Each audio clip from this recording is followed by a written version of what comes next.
다니엘서 6장 10절 한 절 말씀을 같이 합독하시겠습니다.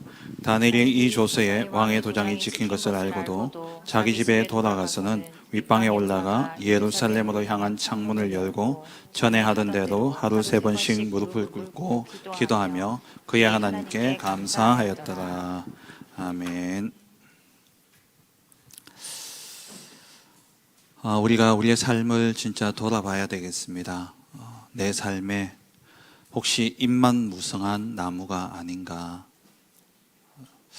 저는 돌아보니까 잎도 없는 것 같아요.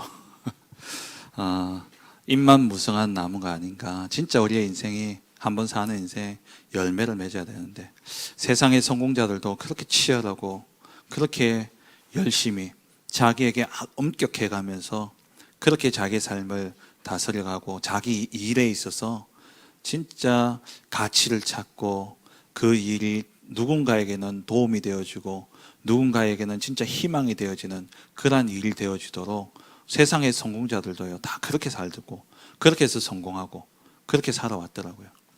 여러분 삶의 성공이 무엇입니까? 우리는요 겨우 먹고 사는 거기에 우리가 만족하고 또 그 위에 우리가 살아가고 있지는 않습니까? 하나님 우리를 부르신 것은요 거기에 그것과 비할 수 없는 것이죠.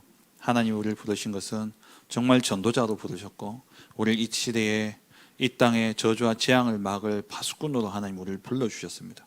오늘 새벽에 말씀드린 것처럼 하나님은 우리를요 대언자로 부르셨어요. 하나님의 말씀을 대신 전달할 대언자로 우리를 부르셨다는 겁니다. 그 말씀을 내가 내 말이 아니라 하나님의 말씀을 받아서 그 말씀을 대언하는데 어떤 일이 일어나냐? 마른 뼈다귀 절대 불가능해. 만지면 부서질 것 같은 그런 부스러질 것 같은 그런 마른 뼈다귀인데 여기에 말씀을 대언하는데 그 말씀으로 뼈들이 서로 엉겨붙고 그게 힘줄이 생기고 살이 덮여지고 나중에는 하나님의 생기를 향하여서 대언하니까 그 생기가 들어가는데 큰 군대가 되어졌습니다. 이게 특별한 일이 아니라 저와 여러분들에게 맡기신 일이에요. 저와 여러분들에게 하나님이 하도록 하게 하신 일이에요. 그러면 우리는 뭐만 하면 되냐? 내 생각에만 안 잡히면 돼요. 내가 왕이 안 되면 돼요. 우리를 통치하시는 분이 내가 내 삶을 통치하지 않으면 됩니다. 하나님이 내 삶을 통치하시면 돼요. 그래서 에스겔의 입을 하나님이 벙어리를 만들어 버렸어요. 언제만 입이 열리느냐? 하나님이 에스겔의 입을 딱 닫아놨다가 혀가 입천장에 딱 붙도록 해놨다가 혀가 입천장에 붙으면 말 못하잖아요. 그러다가 하나님이 말씀하셔야 될 그때에만 에스겔에게 말하게 하신 거예요. 근데 그 말을 하는데 이 말이 큰 군대가 되어지는 이런 역사가 일어났죠. 그리고 사해 바다는 절대 생물이 살 수가 없습니다. 염도가 너무 높아가지고. 근데 거기에 성소에서 나온 그 작은 샘물이 흘러서 이 물이 점점 많아져가지고 우리가 헤엄칠 정도로 많아지는데 이 물이 사해 바다에 닿게 되어지는데 그 바다가 살아나기 시작하는 거예요.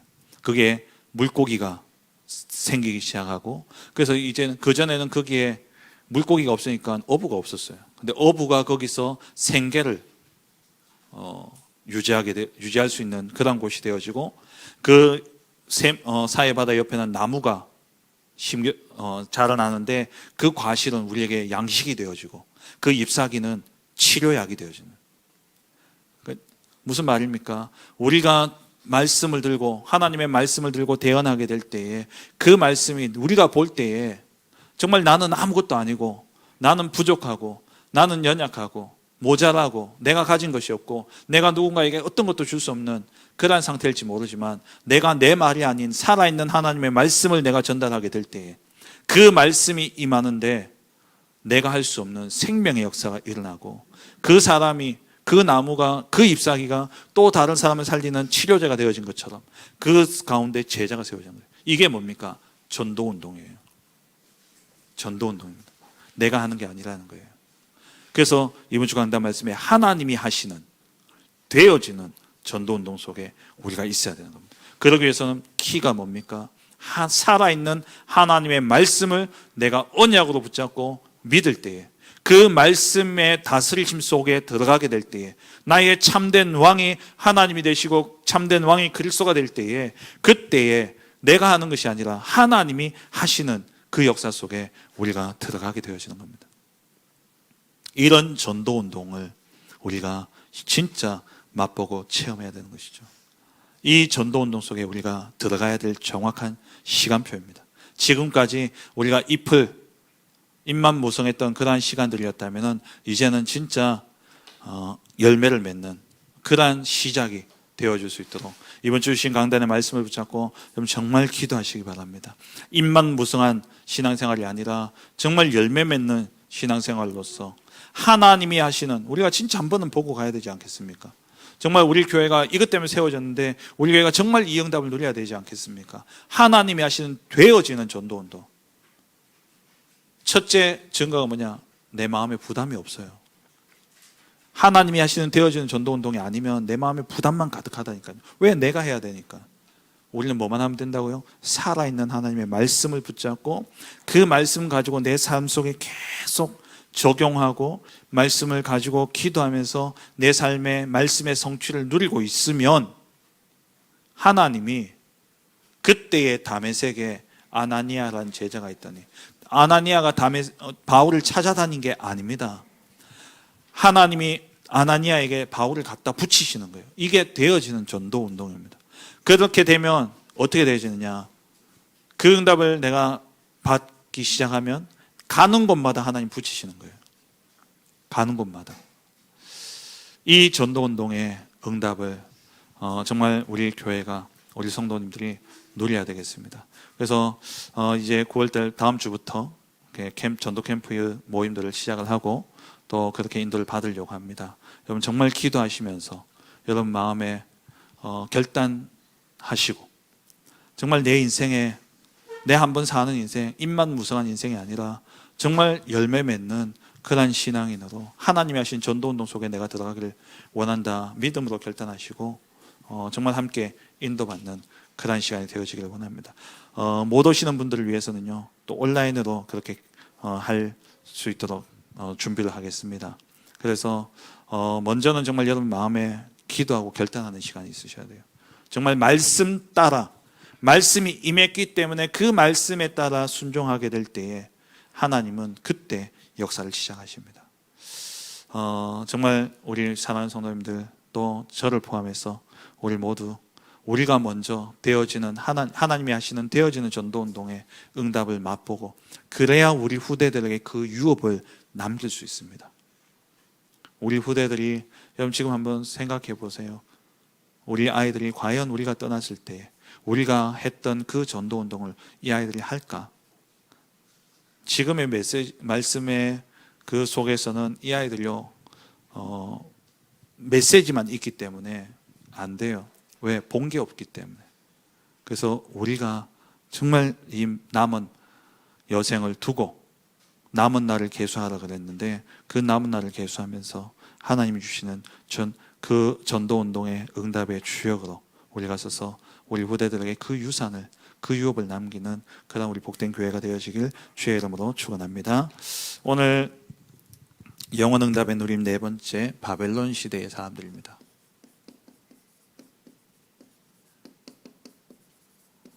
바벨론 시대의 남은 자들이죠.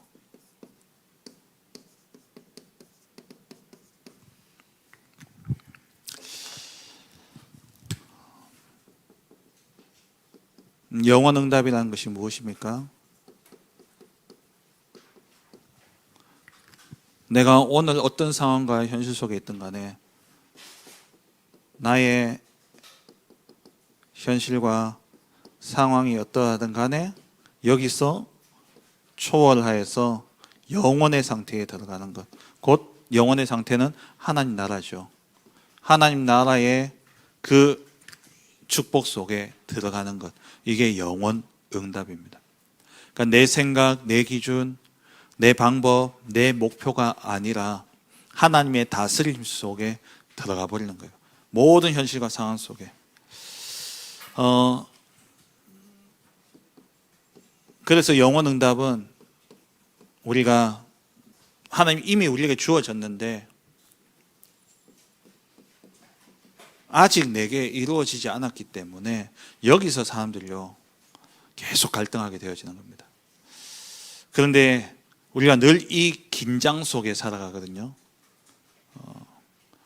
종말론에서 임의와 아직의 긴장 속에 우리가 늘 살아가고 있다 그래요. 하나님의 나라는 이미 내 안에 임했습니다. 그런데 하나님의 나라는 아직 이 땅에 이루어지지는 않았어요.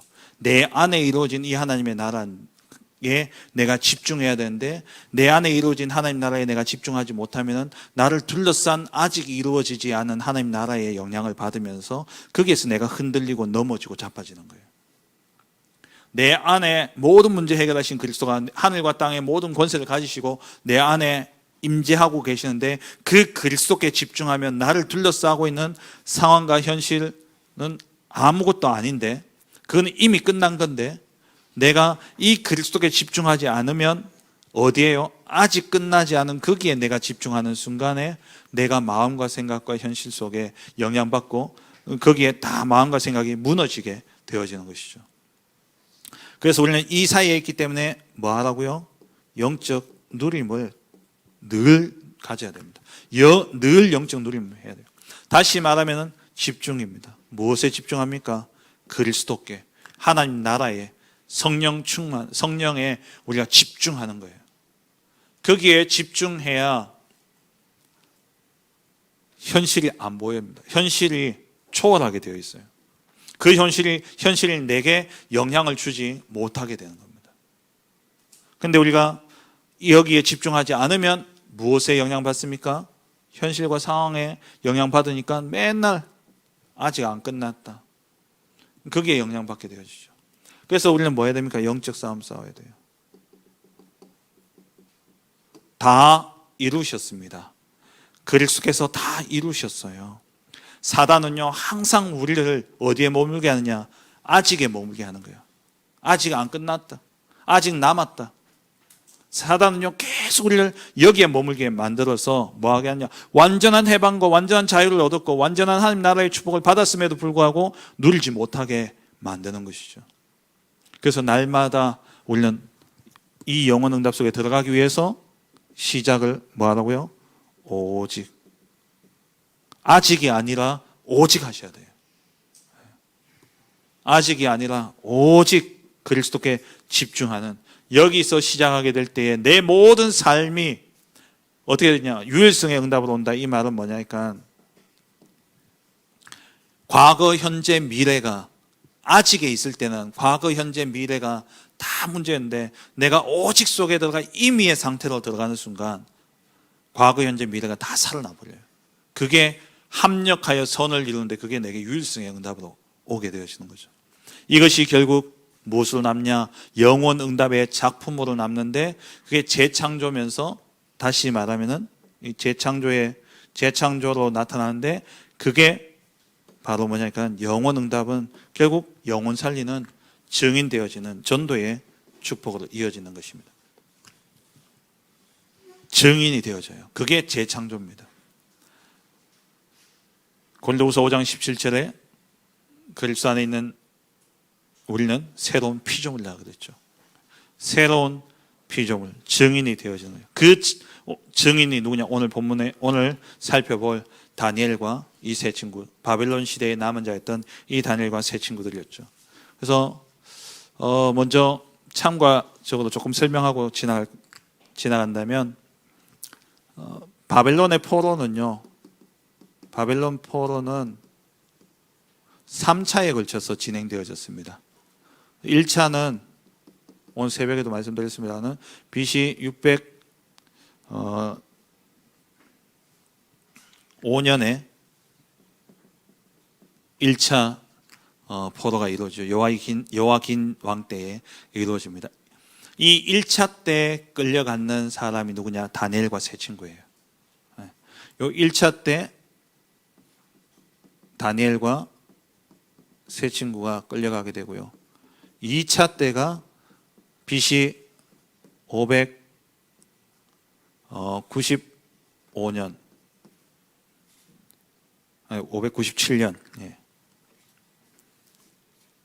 BC가 되니까 더하기 빼기가 헷갈려요. 597년에 2차 포로가 이루어지는데, 이때 끌려간 사람이 에스겔입니다. 오늘 새벽에 이야기했던 에스겔. 그래서 2차 포로 때 에스겔이 끌려가서 그발강은 바벨론에 있는 강입니다. 그 강가에 있을 때에 에스겔이 하나님의 부름을 받고 원래 제사장이었는데 이 에스겔이 하나님의 소명을 받고 선지자가 되어지죠. 그러니까 이 당시에 동시대의 선지자가 누구였냐? 예레미야예요. 예레미야는 이때 활동했죠. 바벨론의 포로 전부터 해서 남유다의 멸망 이전부터 해서 멸망 이후까지 예레미야가 활동했는데, 예레미야는 남유다에서 부름받은 선지자였다면 에스겔은 바벨론의 포로로 끌려간 자들을 위해서 바벨론에서 부름받은 선지자였습니다. 심판과 회복에 대해서 예언했죠. 그리고 3차가 BC 586년, 이때 남유다가 멸망당하게 되죠. 시드기야 왕이 두 눈이 뽑혀가지고 포로로 끌려왔던 그때가 3차입니다. 그러니까 3번에 걸쳐서 포로로 끌려왔고, 포로 귀환도 70년 이후에 3번에 걸쳐서 포로 귀환이 이루어지게 됩니다. 그 70년이 언제부터냐? 586년부터가 아니라 605년으로부터 70년 뒤에. 그래서 BC 538년에 거의 70년이죠. 538년에 1차 포로 귀환이 이루어지게 되면서 그때 스룹바벨 또 이제 그런 에스라 이러한 사람들이 학계 스가랴 이런 사람들이 1차, 2차, 3차에 걸쳐서 포로로 귀환하게 되어지는 것이죠. 이런 가운데 오늘 이거는 참고로 여러분들 좀 알고 계시라고 드린 거고요. 첫째로 이 바벨론 시대에 일어났던 사건이 바로 다니엘과 세 친구에게 일어났던 사건이 다니엘서 1장에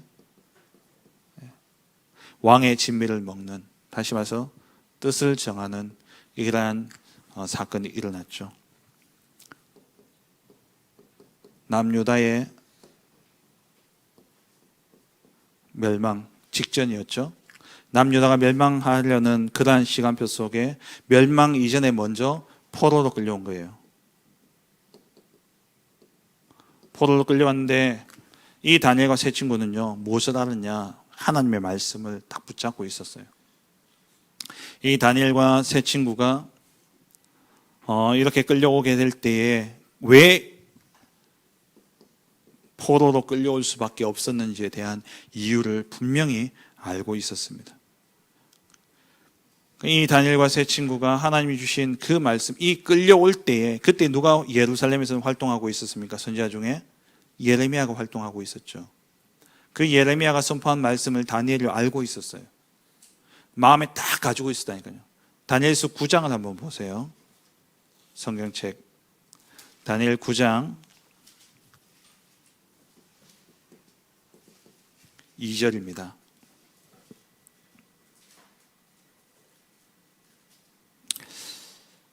어, 9장 1절 2절에 메대 족속 아수에로의 아들 다리오가 갈대아 나라 왕으로 세움을 받던 첫해 곧 그 통치 원년에 나 다니엘이 책을 통해 여호와께서 말씀으로 선지자 예레미야에게 알려주신 그 연수를 깨달았나니 곧 예루살렘의 황폐함이 70년 만에 그치리라 하신 것이라.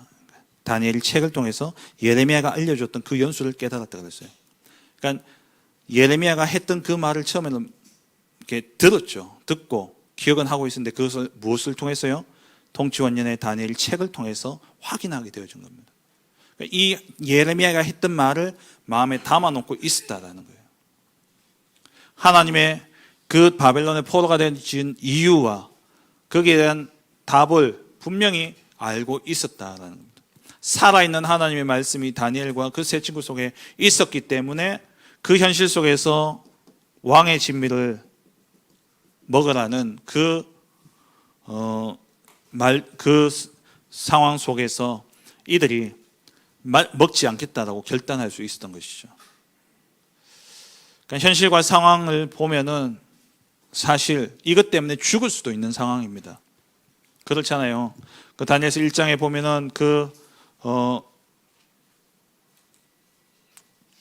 이 환관장이 다니엘에게 안 먹는다니까는 너도 죽고 나도 죽는다.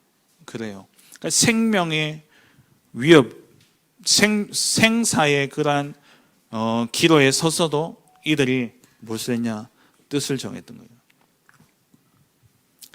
살아있는 하나님의 말씀. 오늘 말씀의 키는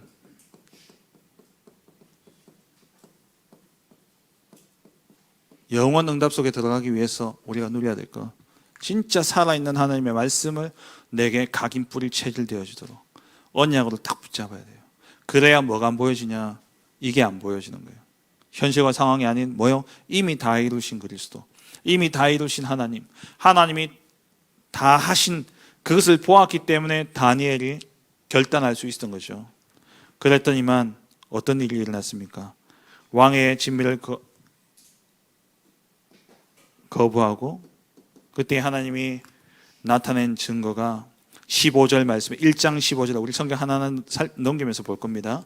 1장 15절에 열흘 뒤에 그들의 얼굴이 더욱 아름답고 살이 윤택하여 왕의 음식을 먹는 다른 소녀들보다 더 좋아 보인지라. 하나님이 그 눈을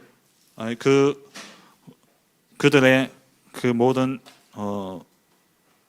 얼굴에 광채가 나도 하나님이 하게 하셨죠. 거기서 끝나지 않고 중요한 것은 하나님이 영원 응답을 주시는데 17절 보세요. 하나님이 이 네 소년에게 학문을 주시고 모든 서적을 깨닫게 하시고 지혜를 주셨으니 다니엘은 곧 또 모든 환상과 꿈을 깨달아 알더라. 이 하나님이 주신 지혜가 넘치는데 왕 앞에 서게 되어졌어요. 왕 앞에 서니까 20절 말씀에 왕이 그들에게 모든 일을 묻는 중에 그 지혜와 총명이 온 나라 박수와 술객보다 10배나 10배나 나은 줄을 아니라. 지난번에도 말씀드렸지만 이들 지금 나오는 이 박수와 술객은 우리가 생각하는 박수무당 마술사가 아니에요. 이 당시의 술객과 박수는 박사들입니다. 박사들. 통계학 박사. 고대의 점을 어떻게 쳤냐 하니까는 짐승의 배를 갈라가지고 간을 꺼내가지고 간을 밖에다 꺼내놔요. 그러면 마르잖아요. 마르면서 간에 균열이 생깁니다. 그 균열의 모양을 보면서 그걸 다 통계를 내놓은 거예요. 이런 균열이 생겼을 때 이런 일이 일어났고, 이런 균열이 생겼을 때 이런 모양일 때 이런 일이 일어났고, 그걸 다 통계를 내놓은 걸, 그것을 가지고 점을 치는 사람이었어요. 그러니까 통계학자들. 그러니까 이때의 박수와 술객들이요, 이 바벨론에서 최고의 지혜자들이었고 최고의 지식자들이었어요. 그들보다 10배나 뛰어난 지혜를 주셨다. 경쟁이 안 되는 거죠. 그 재창조 역사 아닙니까? 하나님의 말씀을 붙잡고 우리가 그 말씀대로 살아가겠노라 결단하게 될 때에, 말씀 따라 결단하게 될 때 하나님 어떻게 하시냐? 영원 응답의 축복을 주시는 거예요. 재창조 역사를 주시는 것이죠. 두 번째, 다니엘서 2장에 느부갓네살 왕의 꿈을 해석하시고 꿈에 대한 내용이 나오죠. 이때 상황이 어떻습니까? 다니엘이 겪었던 모든 상황이요, 죽느냐 사느냐의 시간이었어요. 이 느부갓네살이 꿈을 꿨는데 이 꿈을 그 갈대아인들의 그 술사들을 불러가지고, 술객과 점쟁이 다 불러가지고 이제 꿈을 이야기한 겁니다. 꿈을 이야기하고 이 꿈을 해몽해내라. 꿈을 해몽해내라 하니까요, 이 종들이요, 꿈을 해석할 수가 없는 겁니다. 그러니까 왕이 꿈을 꾸고 그 꿈이 뭔지도 모르고 꿈도 설명도 못하면서 꿈을 해몽해내라 하니까는 이걸 어떻게 설명해내길 수 있겠습니까? 그래서 이 5절에 왕이 갈대아인들에게 대답하여 이르되 내가 명령을 내렸나니 너희가 만일 꿈과 그 해석을 내게 알게 하지 않으면, 그 꿈도 이야기 못해요. 꿈을, 우리가 그런 거 있잖아요. 꿈을 꿨는데 뭔가 뒤숭숭한데 이게 꿈이 뭔지 이야기를 못하겠는 그런 상황. 근데 뭐라고 이야기하냐? 해석을 내게 알게 하지 아니하면 너희 몸을 쪼갤 것이며 너희의 집을 거름더미로 만들 것이요. 이렇게 이야기하니까 이 종들 가운데요, 해석을 할 수가 없는 거죠. 갈대아인들이 10절에 보세요. 왕 앞에 대답하여 이르되 세상에는 왕의 그 일을 보일 자가 한 사람도 없으므로 어떤 크고 권력 있는 왕이라도 이런 것으로 박수에게나 술객에게나 갈대아인들에게 물은 자가 없었나이다. 무리한 요구를 하고 있다는 거예요. 절대 할 수 없습니다. 절대 할 수 없다. 왕이 어떻게 하냐? 분노해가지고 12절에 왕이 이로 말미암아 진노하고 통분하여 바벨론의 모든 지혜자들을 다 죽이라. 여기에 누구도 포함되어집니까? 다니엘과 세 친구도 포함되어지는 거예요. 그래서 13절에 왕의 명령이 내림에 지혜자들은 죽게 되었고 다니엘과 그의 친구들도 죽이려고 찾았더라. 그때 왕의 근위대장 아리옥이 다니엘을 찾아오고 다니엘이 뭐라고 이야기했냐? 내가 16절에 다니엘이 들어가서 왕께 구하기를 시간을 주시면 왕에게 그 해석을 알려드리겠나이다. 그러면서 다니엘이 그 해석을 자기의 생각이 아니라 17절, 18절에 보면은 다니엘서 2장 17절, 18절에 보면은 다니엘이 어떻게 합니까? 다니엘이 자기 집으로 돌아가서 그 친구 하나냐와 미사엘과 아사랴에게 그 일을 알리고 하늘에 계신 하나님이 이 은밀한 일에 대하여 불쌍히 여기사, 그러니까 그 친구들에게 알렸어요. 그 친구들에게 이제 부탁을 합니다. 다니엘과 친구들이 바벨론의 다른 지혜자들과 함께 죽임을 당하지 않게 하시기를 그들로 하여금 구하겠다고요? 구하게 했다. 기도하게 한 거죠. 이 위기 속에서 오직 우리에게 있어서의 방법은 오직 하나님께 나아가는 것밖에 없는 겁니다. 그래서 이 다니엘과 세 친구가 다니엘은 왕 앞에 나아갈 것이고 다니엘은 이제 이 일을 두고 기도 속에 들어가고 세 친구에게도 이것을 위해서 기도해 달라라고 이야기하죠. 그리고 하나님이 은밀한 환상 중에 다니엘에게 보이시고 다니엘이 이제 왕 앞에 와서 꿈을 해몽하게 되어집니다. 그 왕의 꿈이 무엇이었고 그 꿈의 내용이 무엇인지를 쭉 설명하게 되어지죠. 이 설명을 들은 왕이 어떻게 합니까? 다니엘서 2장 47절, 48절, 48절 우리 같이 읽겠습니다.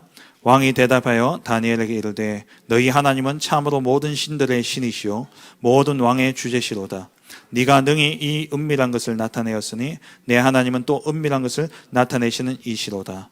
왕이 이에 다니엘을 높여 귀한 선물을 많이 주며 그를 세워 바벨론 온 지방을 다스리게 하며 또 바벨론 모든 지혜자의 어른을 삼았으며 왕이 또 다니엘의 요구대로 사드락과 메삭과 아벳노고를 세워 바벨론의 지방의 일을 다스리게 하고 다니엘은 왕궁에 있었더라. 한마디로 다니엘이 왕 꿈을 해몽함으로써 왕이 다니엘을 인정하는데 너희의 하나님이 참 하나님이다. 너희의 신이 참 신이다. 이게 뭡니까? 전도의 역사 아닙니까? 되어지는 전도의 역사예요. 우리가 당하는 극한 어려움과 문제, 나를 둘러싼 정말 현실과 상황이 너무나 힘들고 괴롭고 어렵다. 그 순간이 언제냐? 영원 응답의 축복을 누릴 기회라는 거예요. 그 축복의 시간에 내가 오직 속에 들어가게 되면 하나님이 그 모든 현실 속에 하나님이 응답을 주시는데 유일성의 응답이 오게 되어지고 바벨론 술객과 박수들은 도저히 못한다. 누가 지금까지 왕 중에 그런 사람이 어디 있냐. 이러면서 왕한테 항변한 거예요. 아무도 알 수 없는 겁니다. 그때 다니엘에게 유일성의 응답이 임한 거죠. 근데 그 꿈을 통해서 어떻게 합니까? 재창조 역사가 일어난 거예요. 이 느부갓네살 왕이 바로 어떤 왕입니까? 예루살렘 성전을 무너뜨리고 거기에 있는 모든 은금 폐물과 그리고 거기에 있던 모든 그릇들과 심지어 성전 벽에 있던 그 금까지도 다 긁어가지고 왔는 성전을 완전히 무너뜨린 그 왕, 하나님을 발바닥에 두었던 그 왕이 하는 고백이에요. 뭐라고 고백하냐? 너희 하나님은 참으로 모든 신들의 신이다. 모든 왕의 주제다. 그러면서 이 다니엘은 왕궁의 총리가 되어지고 그 다니엘이 이제 나를 위해서 기도했던 우리 자기 친구들을 이제 뭐하냐 이렇게 그거 한 거죠. 추천한 거죠. 그래가지고 이 세 친구는 지방의 관리로 그렇게 다스리게 되어지는 겁니다. 그런 가운데 일어난 사건이 다니엘서 3장이죠. 다니엘서 3장 사건이 뭡니까? 그 바벨론의 그 두라 평지에 느부갓네살이 자기의 신상을 세우고 신상을 숭배하게 하는 이런 일이 일어났죠. 금신상을 세우고, 그러니까 이때 아마 성경을 좀 주의 깊게 읽는 분들은 그 의문이 생길 겁니다. 다니엘은 어디 갔지? 다니엘은 오늘 저는 답을 49절에서 찾았어요. 사드락과 메삭과 아벳느고는 지방의 관리였고 다니엘은 왕궁에서 왕궁의 중요한 직무를 감당해야 되기 때문에 이때 아마 다니엘은 거기에 남아서 왕궁의 일을 감당하고 있었고 이때 지방 관리들은 다 오라 했거든요. 모든 관리를 다 오라 해가지고 이제 자기 금신상을 세워놓고 거기에 절하지 않는 사람들은 풀무불에 던지겠다. 또 생명의 위협이죠. 현실과 상황은요 맨날 우리를 죽이려고 한다니까요. 우리를 죽이려고 덤벼드는 그 현실과 상황 속에서 뭐 하느냐?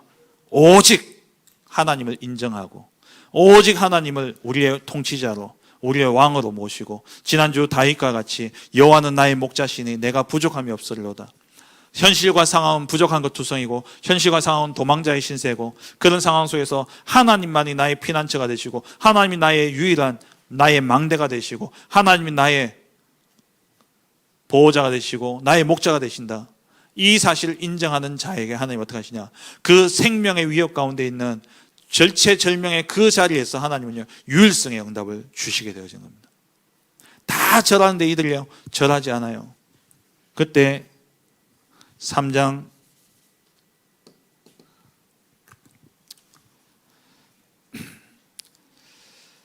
14절 14절부터 15절 보면 느부갓네살 왕이 묻죠. 그러니까 누가 이제 이야기하는 거예요. 사드락과 메삭과 아벳느고가 절하지 않는다 하니까 느부갓네살이 묻습니다.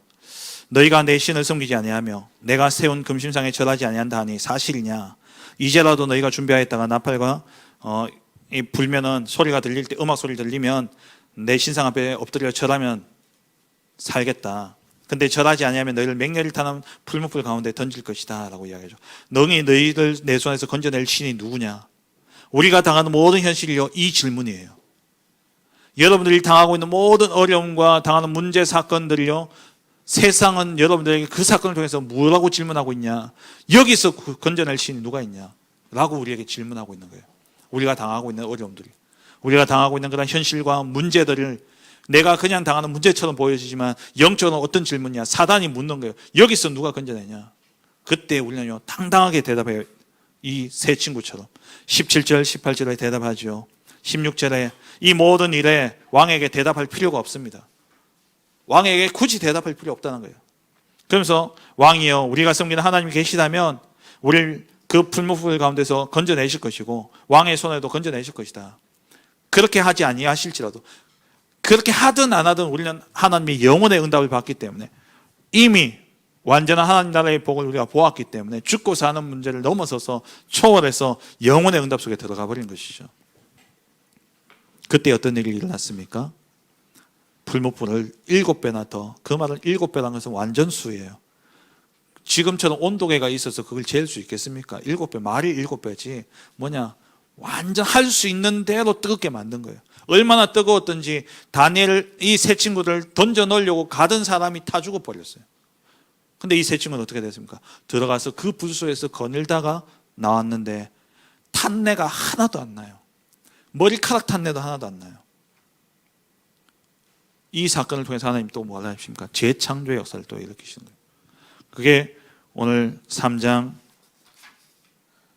29절부터 30절이죠. 3장 28절부터 30절. 보세요. 느부갓네살이 이르되 사드락과 메삭과 아벳느고의 하나님을 찬송할지로다. 그가 그의 천사를 보내사 자기를 의뢰하고 그들의 몸을 바쳐 왕의 명령을 거역하고 그 하나님 밖에는 다른 신을 섬기지 아니하며 그에게 절하지 아니한 종들을 구원하셨도다. 그래서 이제 이 왕이 이제 증인이 되어버린 거예요. 왕이 증인이 돼서 바벨론 전역에 조서를 내립니다. 그 내용이 29절에 각 백성과 각 나라와 왜 바벨론이 정복한 나라들 있잖아요. 그 각 나라와 각 언어를 말하는 자가 모두 사드락과 메삭과 아벳느고의 하나님께 경소를 말하거든 그 몸을 쪼개고 그 집을 걸음터로 삼을지니 이는 이같이 사람을 구원할 신이 없음이니라. 왕이 고백을 하고 왕이 이것을 온 지역에 전달하는 그러한 역사가 일어나게 되어진 것이죠.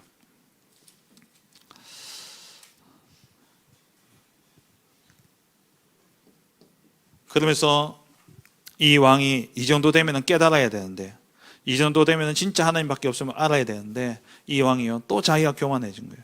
그러다 결국에는 이 느부갓네살이 죽게 되어지죠. 그리고 5장에 벨사살 왕이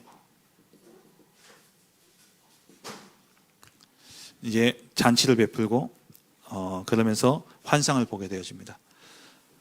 이 왕이 얼마나 교만했던지 예루살렘 성전에 있던 모든 그릇들, 하나님께 드려지던 그 성물, 그 성배 잔이죠. 그런 것들을 가져다가 술잔을 만들어 가지고 막 그 나라의 1000명의 귀족들 초청해 놓고요, 막 그거 가지고 퍼마시는 거예요. 그때 하나님이 어떻게 하시냐?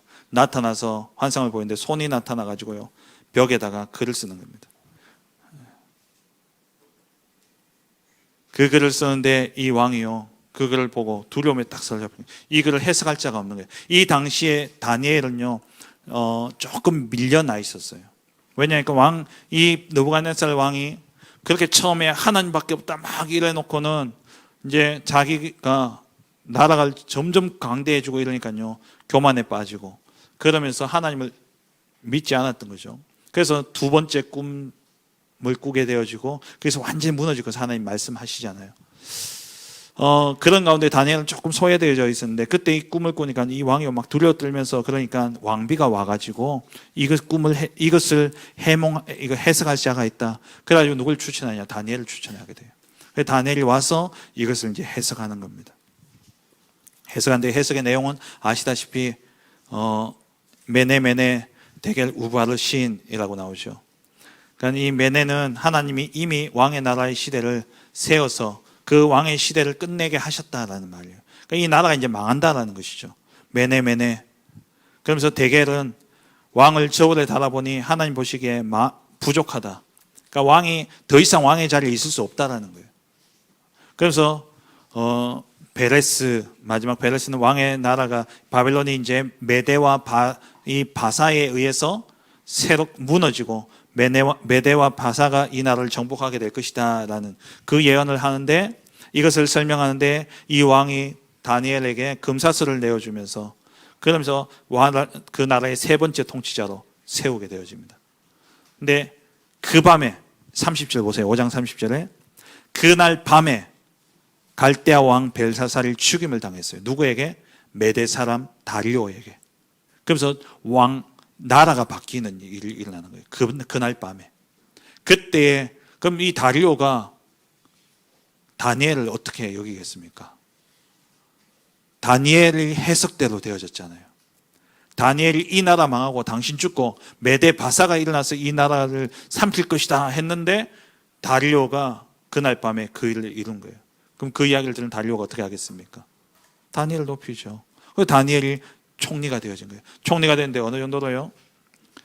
6장 1절에 보면은 고관 120명을 세워서 전국을 통치하였고, 다시 말하면 지방 관리 120명 세웠고, 중앙 관저에 이제 총리 셋을 두었어요. 그 셋을 두었는데 그 중에 하나가 이제 다니엘이 되어진 거죠. 근데 이 다니엘에게 어떻게 했냐니까 그 고관들보다 나중에는 그 위에 세우게 되어집니다. 그러니까 이들이요, 다섯 번째 6장에 음모를 꾸며서 다니엘을 죽이려고 하죠. 계속해서 어떤 상황입니까? 죽음의 상황이에요. 우리의 현실은 항상 어떠냐? 죽임. 사단이요, 죽이려고 덤벼드는 거예요. 사단, 마귀가 우리의 현실은요, 이런 죽음의 그런 절체절명의 순간입니다. 그 순간에 우리는 뭐 해야 되냐? 오직 하나님 앞에.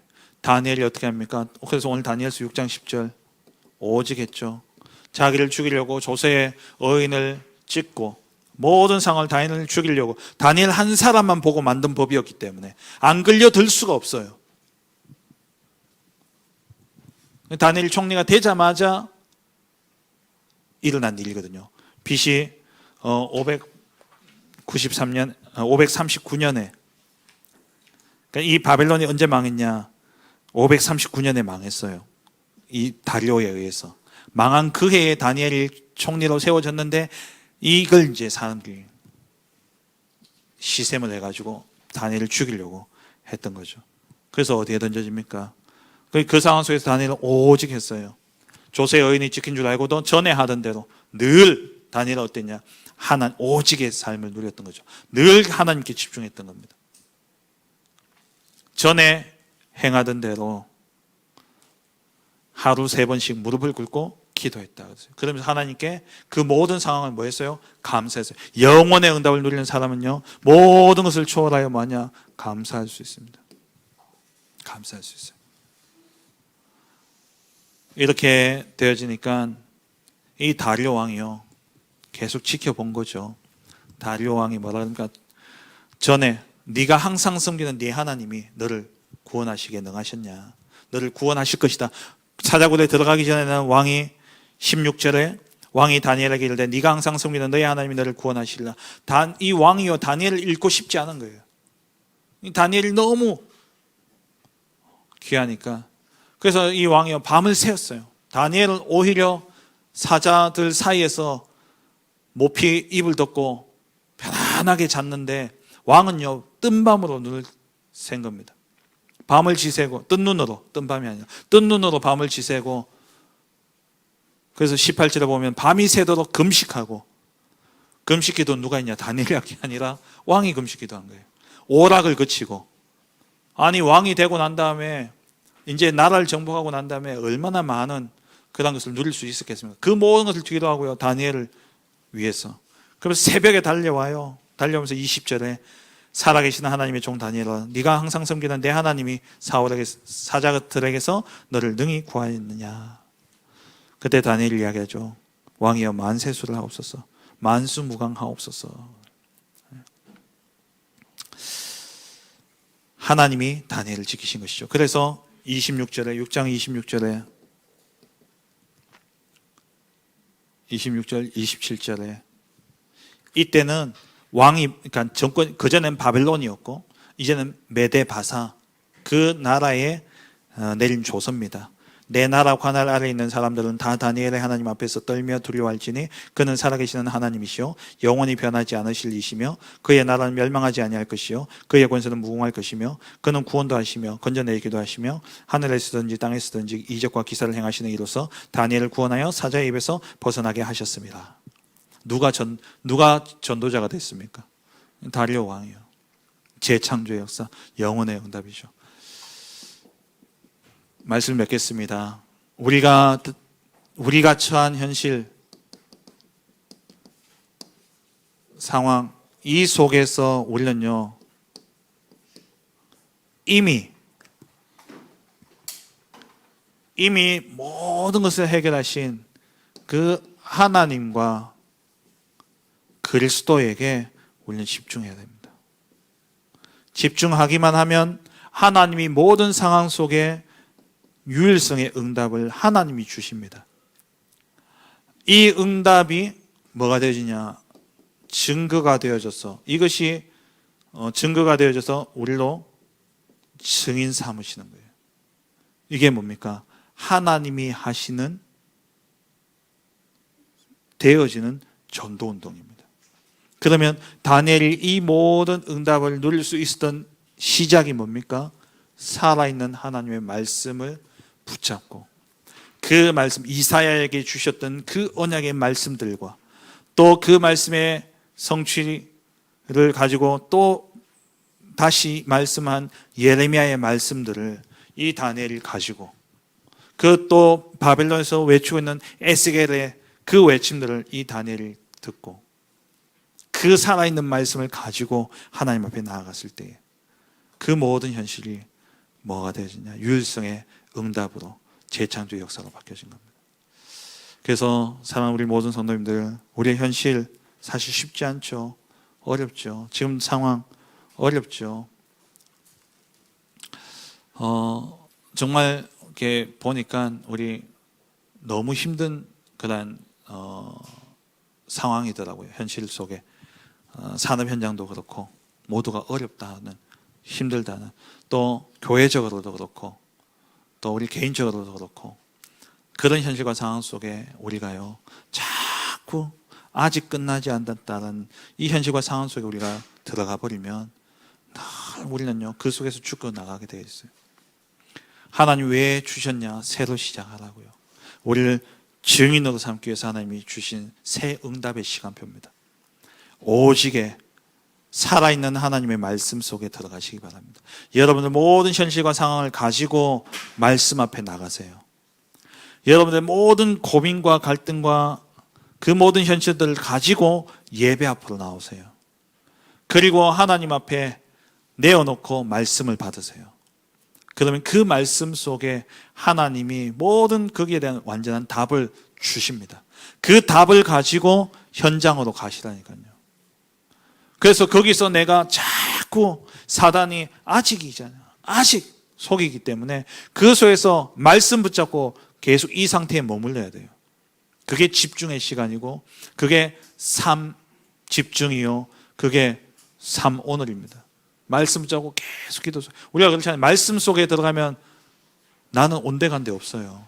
현실과 상황 온데간데 없다니까. 진짜 말씀 속에 들어가면 저도 갈등 속에 저는 또 이렇게 잔머리가 빨리 돌아가기 때문에요. 눈치가 빨라 머리가 잘 돌아가요. 머리가 막 돌아가다 보면요. 내 마음에 불안과 두려움이 딱 들어와요. 염려가 들어와요. 야, 이거 되겠나? 야, 이 상태로 되겠나? 근데 그러다가도 말씀 속에 딱 들어가면 말씀이 딱 내 안에 들어오면요. 그래, 하나님께는 불가능이 없지. 이게 딱 돼. 그러니까 우리가 늘 이 속에서 살아간다니까요. 아직에 있다가 임의에 있다가. 그래서 늘 우리가 임의 속에 들어갈 수 있도록 뭐냐?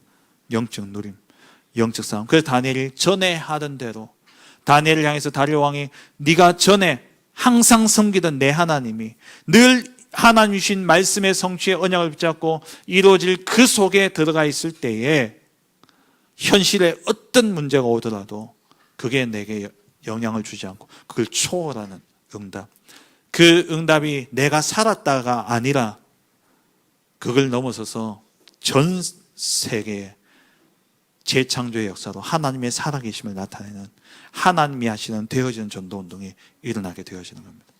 여러분 정말 생명의 말씀으로 여러분 말씀을 받으시고 사람의 말이 아닌 하나님의 말씀으로 살아있는 하나님의 말씀으로 여러분 받아서 그 말씀을 가지고 삶의 현장에서 말씀이 성취되어지는 그 증거를 누림으로써 하나님이 하시는 되어지는 전도운동의 주역으로서는 그리고 그 열매들을 후대들에게 남기는 우리 모든 성도님들 되어주시길 주의 이름으로 축원합니다. 하나님 감사합니다.